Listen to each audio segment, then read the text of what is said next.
After long and careful consideration, I must say, you should really definitely spend some more time with your friends. Oh, and Lady Bloodflame. Also, on a side note, I dreamed about you and Lady Bloodflame twice. It gets you, right? It gets you. ENreco will wrap you in its claws, and you will, like, it'll, like, ruin things for you. Like, you will be thinking about it for, like, a long time. It just wraps its little talons around you, and then you're stuck. You can't leave. What was your favorite way of showing how obsessed NJ was with Lady Bloodflame? I agreed, the tracking her on the map. Because when I realized, I was like, oh, if we're in a party, I can track her. And she can't really get away from me because I can just see where she is on the map. So I think that was one of my favorite things, because I would just show up wherever she was. It was so funny to me. But I think my favorite moment in this time for the roleplay was when she was like, but as a knight, you know, I just saw fan art of it this morning that I retweeted. I was like, but as a knight, I don't want to steal. And I was like, no, as my knight. And I was like, ah! That was such a good moment. Ah! It was so fun. It was so fun in that moment too. And Liz is, again, so just incredible to act off of. So it was just, it had me going crazy, you know what I'm saying? So that was probably one of, if not my top favorite moment from the series. But yes, I love how Lady Bloodflame has become. She's so beautiful now, don't you think? Just curious, but how did you ever see Lady Bloodflame was affected by NJ telling her to forget about her for a while during day 5? Oh, but did I ever see? No, technically I didn't see. I did watch Liz's perspective after the fact, but I didn't, like, in universe, I did not really see much or know anything apart from what Liz has told me. And I don't think Shiori the novella told me about it, so I don't know about the extent of that. So it didn't happen in my little mind. Would NJ have actually sacrificed Lady Bloodflame in the church basement if given enough time in the finale, or would she be too fond of Lady Bloodflame to do that? No. No, Renshifter, I'm sorry. Nerissa Juliet would have never, ever, ever allowed her Lady Bloodflame to be sacrificed at the altar. And that was never in my cards because she is mine. Lady Bloodflame is NJ's, and she would not sacrifice her. So, if somehow Lady Bloodflame was to be, it would have had to be probably via Shiori. But if I was there in any capacity, I would shut that. I'd shut that shit down. I would not allow it. I think if that would have happened, it would have ended in a very big confrontation between myself and Shiori. So, maybe it's for the better that didn't happen. Maybe it's for the better, but yeah, if you want the lore, if that had happened, because I do know some people were rightfully in ways disappointed with how the story ended, and I think it's a really great idea to make your own ending, because I think that's just as fun. But I personally would have never let her be sacrificed. So if you want the lore of how it would have gone, is I would not have let it happen. I would have protected her from Shiori, and we would have fought. It would have ended in some sort of confrontation, and me and Shiori probably our characters not being friends at the end. Because that's mine. I've built Lady Bloodflame. I've been using my demonic magic, even if it was without my knowledge, to change her. And you're going to try and sacrifice her for your own purpose? No. I will not allow it. So, that's what I think. I don't know what the others think, but that's what I think. Girl, okay, she's yours. Yeah, stay away. So, that's my opinion. Again, I don't know how the others think or how the others feel. But personally, that's where I stand. if you were able to have gotten Lady Bloodflame into the church dungeon, how do you think that would have played out? I would not have brought her there under any circumstances. She was not going to the bottom of that church, and if she was, I was not letting my Pookie be sacrificed. That is my Pookie. Like, I will have her go outside and kill herself in the dirt wall before I have herself be sacrificed, you know? My biggest question is about the sound effect played in Lady Bloodflame's point of view whenever NJ manipulated her. Was that something that they had planned together beforehand? By the way, you were incredible. Thank you. I did not know that was going to happen. And I was really surprised because basically I go and I will watch Liz's perspectives after the fact because Liz is just an incredible role player. She's so fun to watch. So I will watch her. That was all Liz, baby. I do not deserve any credit at all for anything Liz was doing. Liz is just an amazing role player. She was so helpful and she's so fun to act with. That was all her. She came up with the idea of changing. She came up with the sound effect idea. And just so incredible. That was all her. Do not even pretend to give me any credit. That was all our queen, Elizabeth Rose Bloodflame. So give her flowers, 100%. She's just absolute cinema. And then my biggest question is the sound effect that played in Lady Bloodflame's POV when Nerissa manipulated her. Was that something that you had planned together beforehand? I didn't know about it until the day of. So we did not plan that together.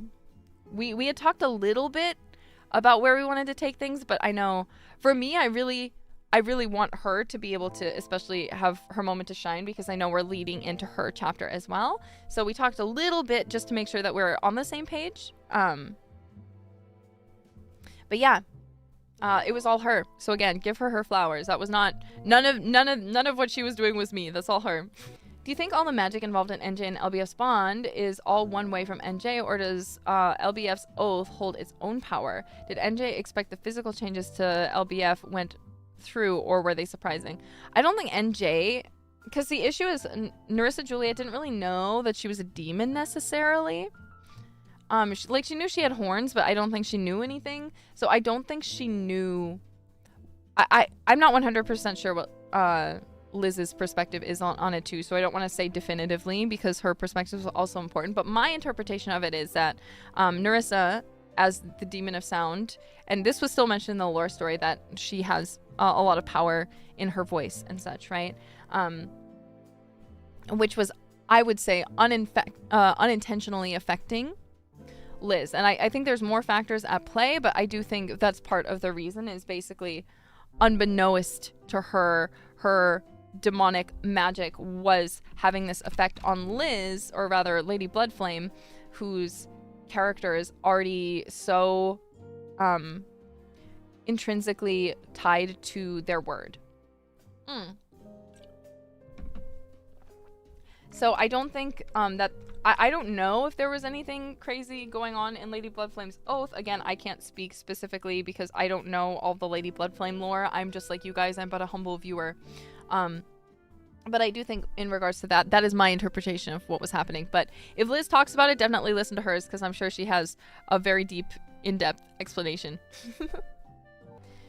You and Liz gave all of us a lot of material to cook, so thank you so much for that. Already writing once more myself. Question, does NJ aim to completely subdue LBF, and if so, for what purpose?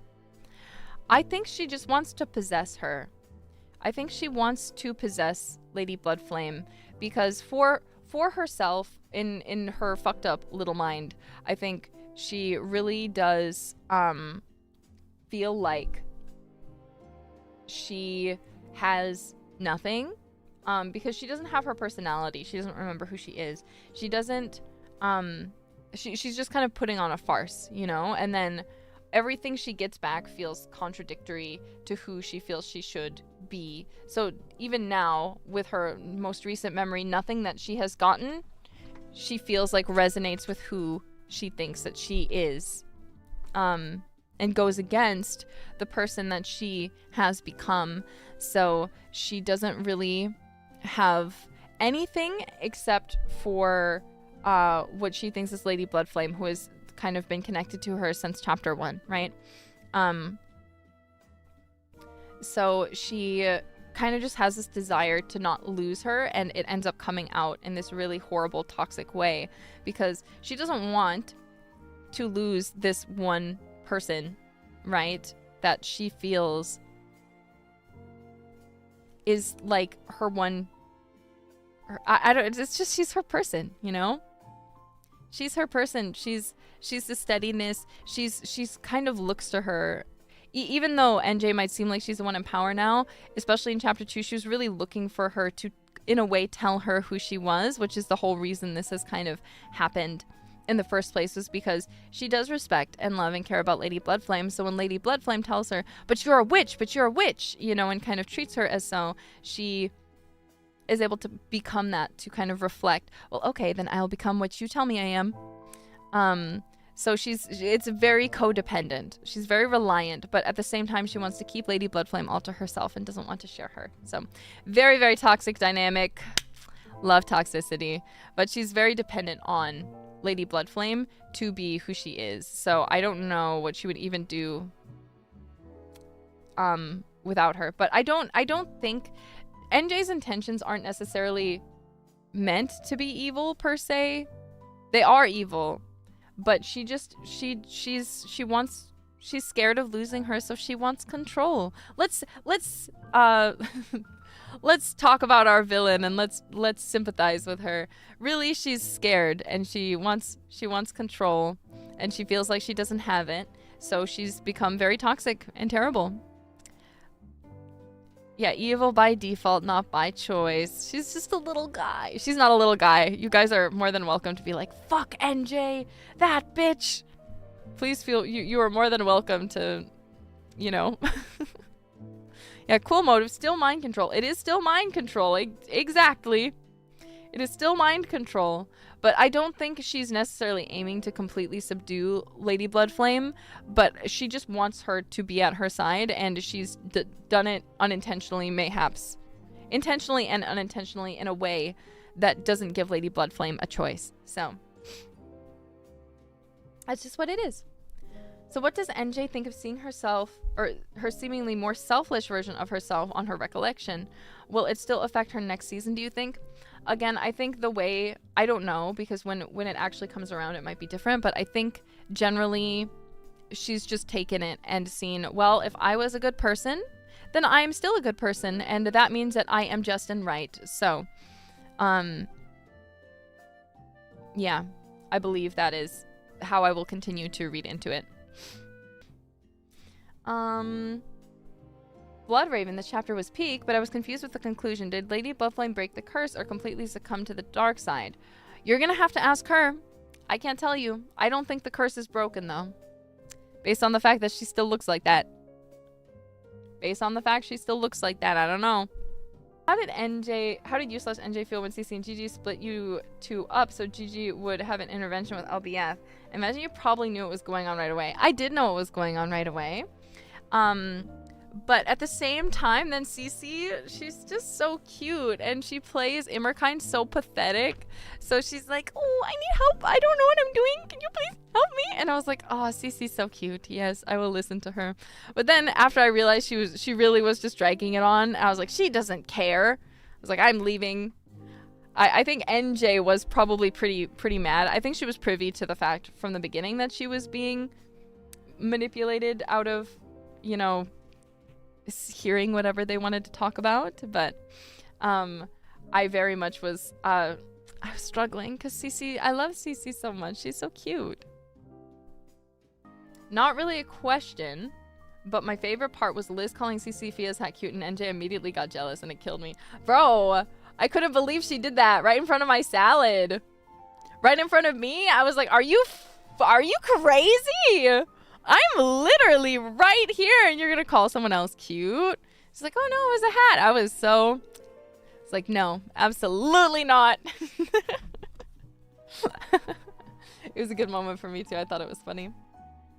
You asking Liz to slay you was peak Doom Fury. Were you aware of how much your words affected Liz, like her being stuck in the picnic blanket? I didn't realize the picnic blanket one. I will say, I did not realize I did that. I felt really bad when she was like, I cannot leave. I was like, oh, I did tell you not to leave. Oh, sorry. That one was not intentional, but generally, yes. Generally, when I was making a decision and saying something, I didn't realize that it was going to have a large effect on her, but I did not realize with the picnic blanket that I did that to her. Oops. Next up, Hello Princess. What are your thoughts on when Lady Bloodflame found you hiding under the stairs during the Advent chase and told NJ to stay behind her? That was a really, really cute moment. I loved it, and at that point, I just wanted us to lose the game because I was like, this game is gonna last too long, and I don't want it to last much longer. Because I could tell I felt really bad for the Seekers because I could tell they were getting frustrated. And I think some of the audience was getting frustrated because they're like, this isn't plot, it's just a game of tag. And because the Seekers were getting really frustrated, I think their fans especially were getting frustrated because they're like, oh, the game's really unfairly stacked. So I think I was like, we need this game to end. So I was like, this is perfect. Because I was planning on, if there was ever a situation where things seemed dire, being like, you have to kill me in this sort of thing. So that's why I was like, Liz, it has to be you. But the situation, I'm just like, I'm literally 2 inches tall. I'm literally 2 inches tall and can fit in your pocket. But yeah, so I was happy that I got to do that because I was like, I need to run into her in a place and time where me and her are alone. So I was glad it worked out. It worked itself out. And I was happy about it. So, but yeah, I don't know what's going to happen for next season. I'm still very, very excited for ENreco Season 4. The idea of Lady Bloodflame following Sister Shiori for a dungeon was smart. I saw so many people crashing out about it. It was peak drama. So many people missed the for the dungeon part.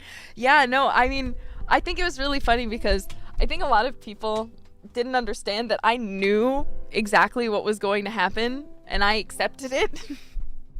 I accepted it. Because I knew what was going to happen. I needed Liz to finish off her storyline with Mokoko, and it was an important time, and I couldn't go with them because they all already had altars. So I was like, well, I'm going to go with Gonathan, but then, you know, Shiori and Liz are already going together, and they have to go with Fuamoko. So I'm not going to go with them. So I need a very good lore reason as well for her to also just completely ignore our plotline for 5 minutes. I'm sure she would have been able to do it just fine herself. But so she gave me the idea too because we were talking about it a bit and we're like, okay, how do we do that? And she was like, oh, why don't you say something like this? And I was like, okay, I'll look for a good moment. But so I knew exactly what was going to happen. So I just want to always tell fans, we talk. We understand that our actions have consequences, and chances are we know a bit of what's going to happen. And I did debate on it because LBF is my Pookie. I'm a little possessive of Lady Bloodflame. I'm a little bit possessive, so it's like I don't want that. But I was like, you know, the Novel Flame shippers are gonna be so happy. And it'll be a fun moment, so I suppose I can do it. I get Lady Bloodflame every other day of the week. I suppose I can share my Lady Bloodflame a little bit. But yeah, it was a little. Yeah, Shiori doesn't hold back against her. Shiori's scary. I went back and I watched, and I was like, oh my god. Oh my god. Shiori's really good at being really mean. She's definitely the most villainous character for that reason, because Shiori is so good at locking in. It's so hot watching her roleplay, because she goes for it, man. She's incredible. Yeah, she's ruthless. But yeah, I thought it was so silly seeing so many people being like, oh, you gotta go fix her, you don't realize what you've done. And I'm just sitting there like, guys, be so for real. I know exactly what's happening. I know exactly what I have done. You don't need to worry about me. But yeah. And then looks like it'll be an NJ versus Shiori and Bijou next. Yeah, I don't know if we're going to be like versus each other proper, because at the end of the day, again, it's ENreco, it's roleplay. I think if we were going directly into it, maybe that would be the case, but we'll see how it actually ends up being. We'll see how it actually ends up being when we actually get there. And then, sorry, I'm checking for next question.